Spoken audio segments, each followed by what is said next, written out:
February 10, 1355, Oxford, England. A tavern, a dispute about the quality of wine, two scholars, one innkeeper, one insult too many. The innkeeper threw the wine in their faces. What happened next lasted 3 days. When it was over, 63 scholars were dead. Some were scalped, others had their eyes torn out. The bells of the town churches rang not in mourning but in celebration. The town had won, or so they thought, because within the year, King Edward III stepped in, and the punishment he handed down to the town of Oxford didn't last a season. It didn't last a decade. It lasted 470 years.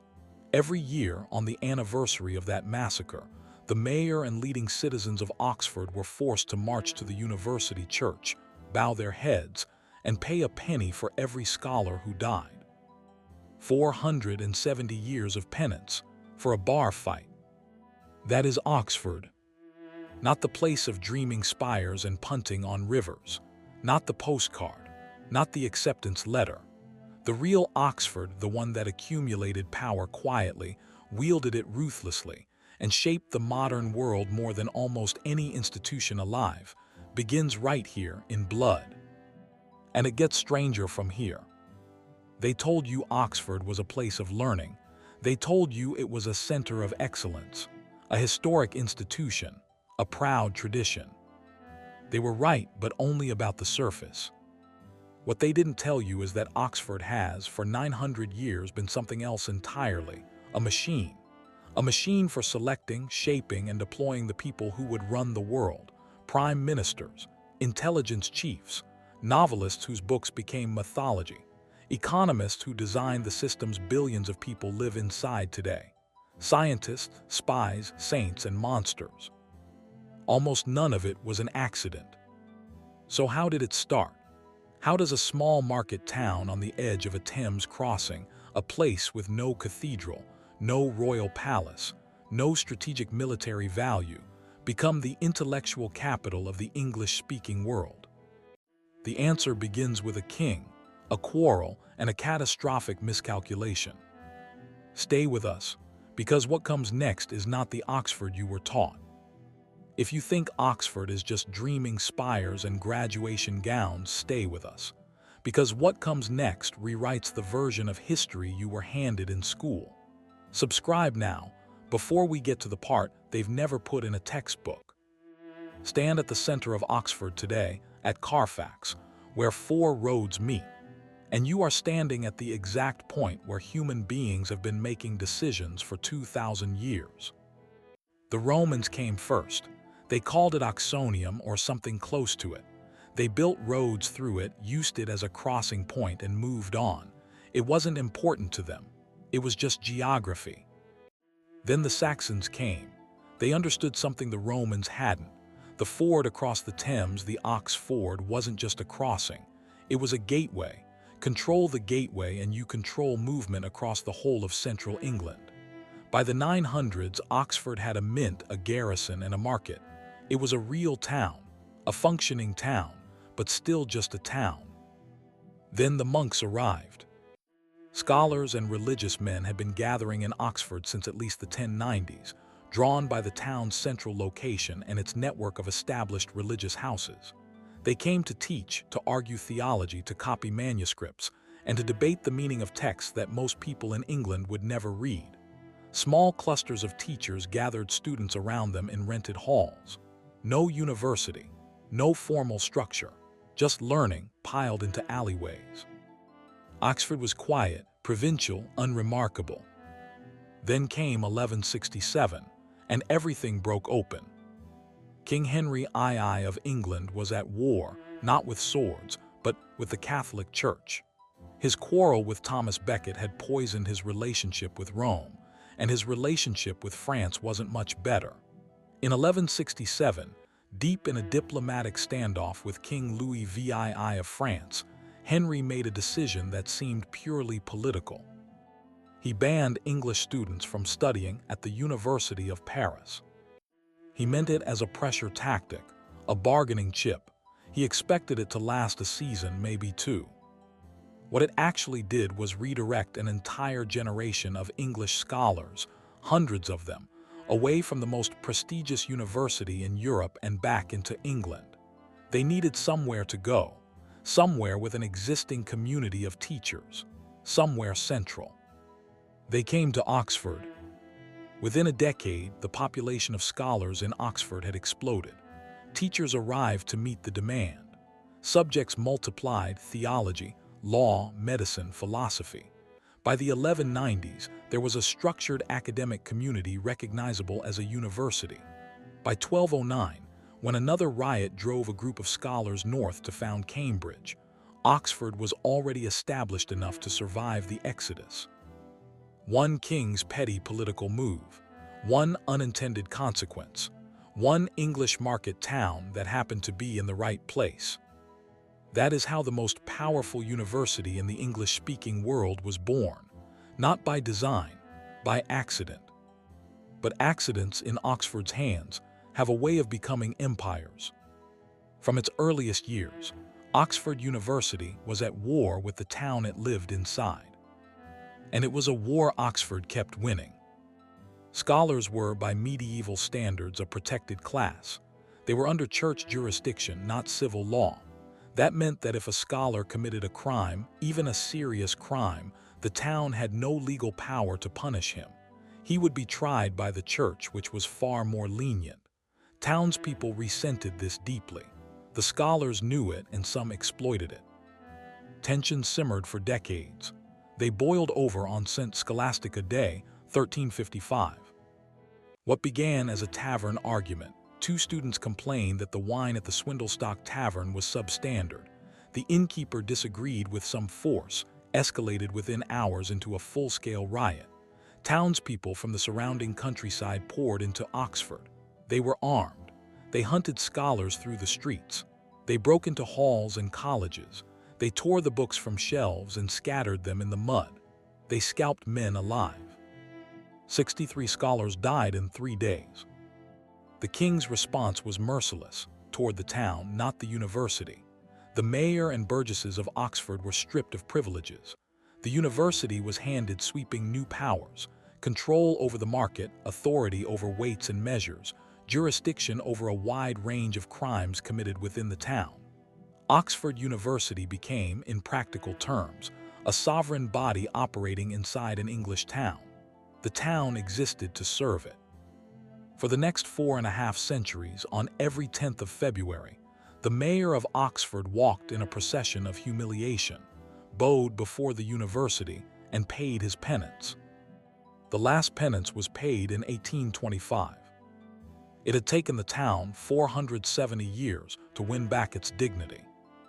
But by then, Oxford had moved on to bigger conquests. Most people do not know that Oxford was once the capital of England. Not London, Oxford. It was 1642. The English Civil War had just begun. King Charles I, facing a parliament that had turned against him and a city, London, that had turned hostile, needed somewhere safe to establish his royal court. He chose Oxford. For 4 years, the city of spires became a city of soldiers. The king held court at Christ Church College. His queen had her chambers at Merton. The Bodleian Library, one of the oldest and greatest libraries in the world, was converted into a storage facility for arms and supplies. Oxford itself was physically fortified. Earthworks were dug around its perimeter. Scholars who had come to study Greek and philosophy found themselves living in a garrison town, surrounded by cavalry and cannon. The university split down ideological lines.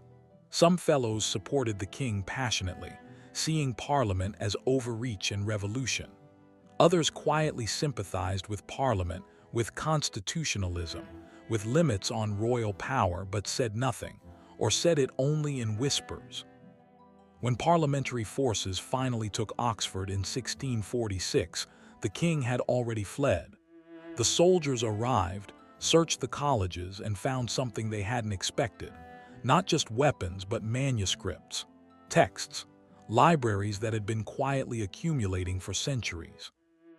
They didn't burn them. In a war that destroyed much of England, Oxford's knowledge survived intact, which meant it could be used again and again and again. Walk through Oxford's oldest colleges and you will notice something. The names on the buildings: Rhodes, Codrington, Colston, Peel.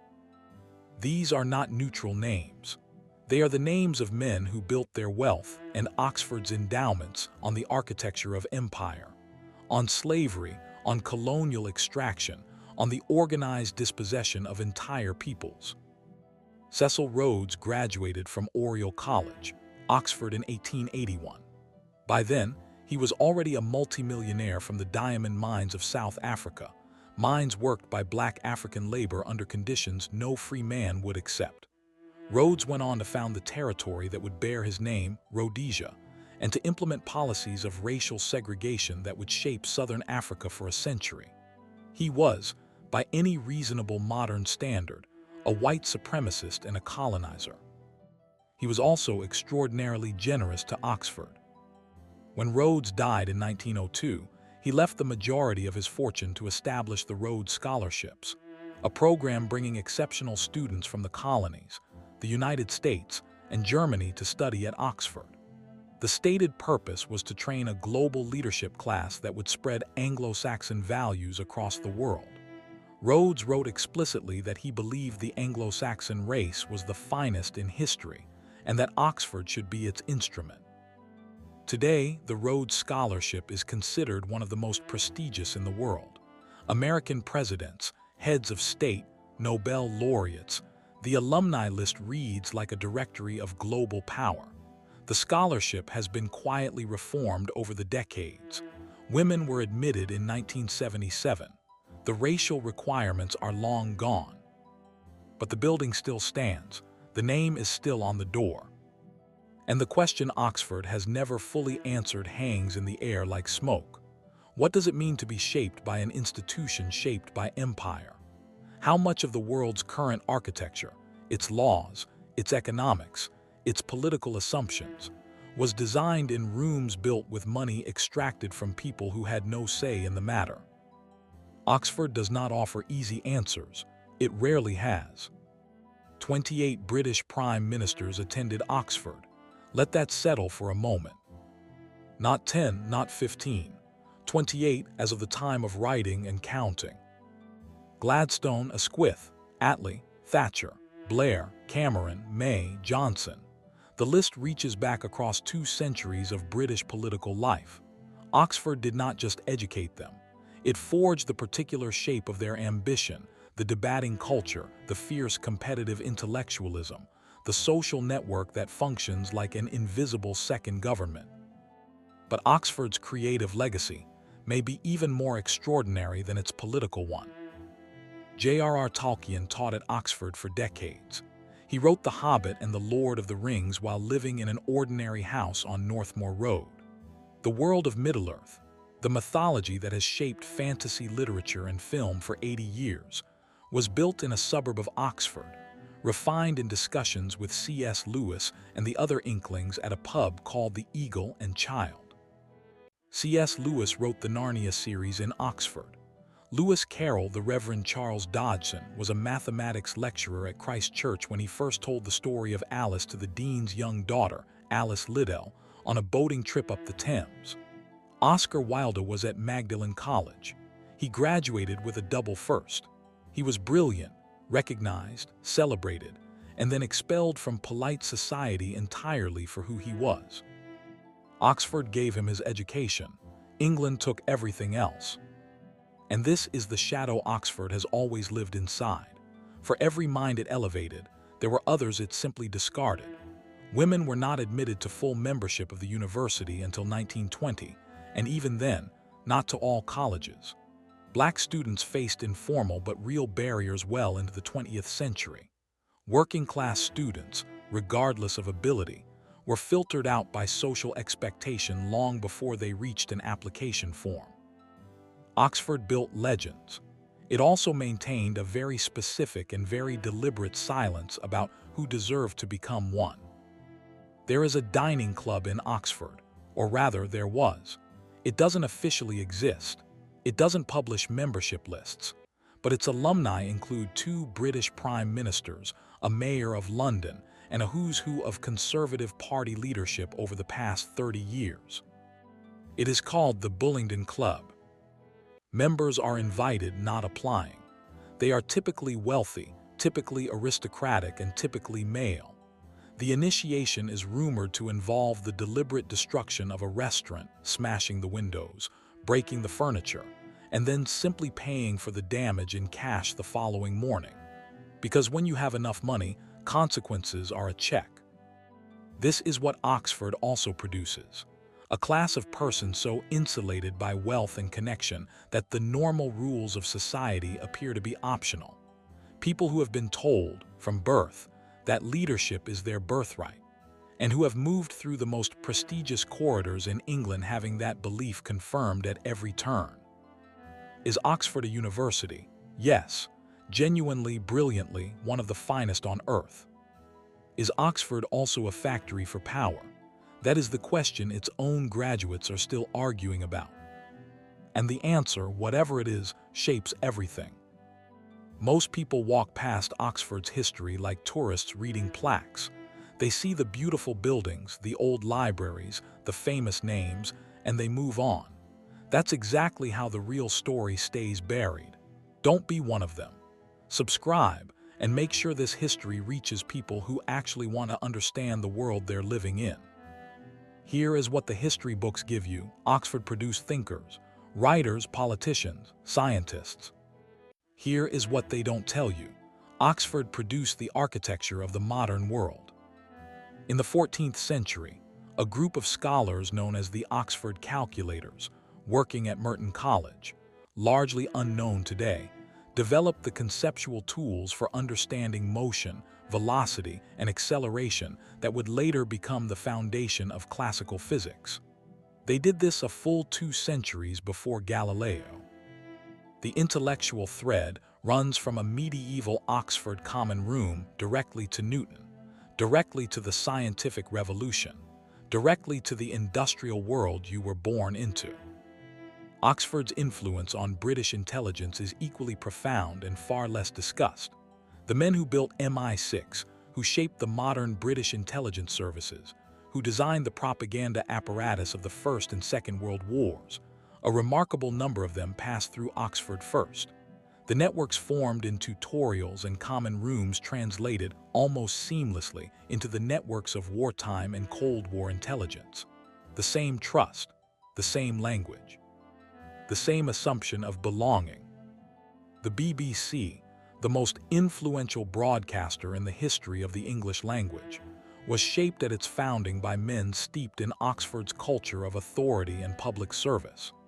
The idea that a single institution could set the standard for how an entire nation spoke, thought, and understood events, that is a deeply Oxonian idea.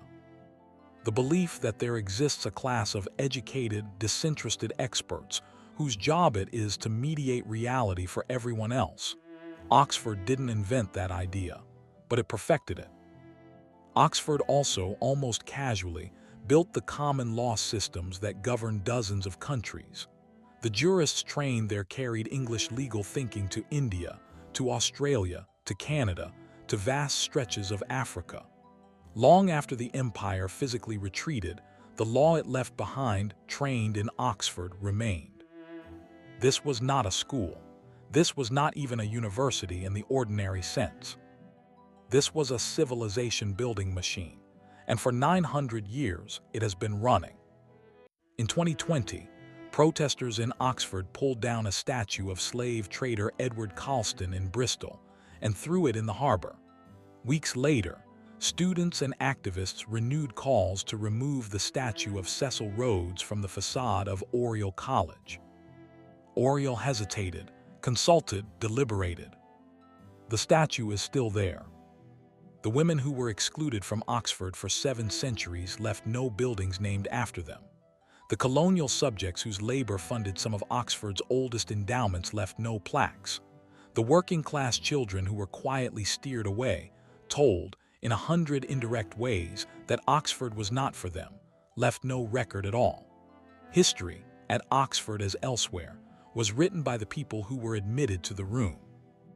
And yet, Oxford also produced the thinkers who challenged empire, who dismantled legal apartheid from the inside, who wrote the novels and poems that made visible what power had made invisible. The institution contains its own contradiction. It trained some of the most effective critics of the very system it represents. Indira Gandhi studied at Somerville College, though Oxford refused to give her a degree because she was a woman. She went on to become Prime Minister of India. Benazir Bhutto, the first female Prime Minister of Pakistan, graduated from Lady Margaret Hall. She was assassinated in 2007. Still fighting for democracy, she had partly learned to articulate in an Oxford seminar room. The cost of Oxford's silence is real. So is the power of what it taught, even to the people it never fully welcomed. Because what happened inside those walls isn't just England's story. It's ours, all of ours. The world we live in, its borders, its laws, its assumptions about who leads and who follows was sketched in significant part in Oxford. That is not a small thing to sit with. If this history shook something in you, don't just move on. Subscribe so these untold stories don't fade into another forgotten headline. And if you won't, tell us why in the comments. Maybe you think some history is better left in the dark. Maybe silence has its reasons. But the people who built the world you live in counted on that silence. Don't give it to them. Matthew Arnold called Oxford's skyline that sweet city with her dreaming spires. The phrase has stuck for over 150 years. It is a beautiful phrase. It is also, if you've been paying attention, exactly the wrong one. Oxford has never been dreaming. It has been watching, selecting, training, deploying. Right now, students are sitting in the same tutorial rooms where future prime ministers once argued and stumbled and found their footing. They are reading the same texts, in some cases, that shaped the men who built the British Empire. They are walking the same corridors where Tolkien imagined Middle-earth, where Wilde perfected his wit, where women once stood outside the gates and were told, politely, to go home. Oxford is still producing the people who will run this world. The same walls, the same spires, the same quiet confidence that what matters most is what happens inside these buildings, and that the people inside them are the ones who get to decide what the world looks like. The question, the one this history leaves open, deliberately, is whether that confidence is earned, whether the machine Oxford has been running for 900 years is one the world still needs, whether its contradictions, its brilliance and its exclusions, its knowledge and its power can be held together any longer, or whether, somewhere in all that history, Oxford broke something it hasn't yet figured out how to fix. The spires are still there, but what they mean, that finally is up to you. But if you think Oxford's story is the most powerful and the most dangerous history we've uncovered, then you haven't heard what happened inside the walls of Cambridge. Same era, different secrets. Darker ending. That one is coming, and you'll want to be here when it does.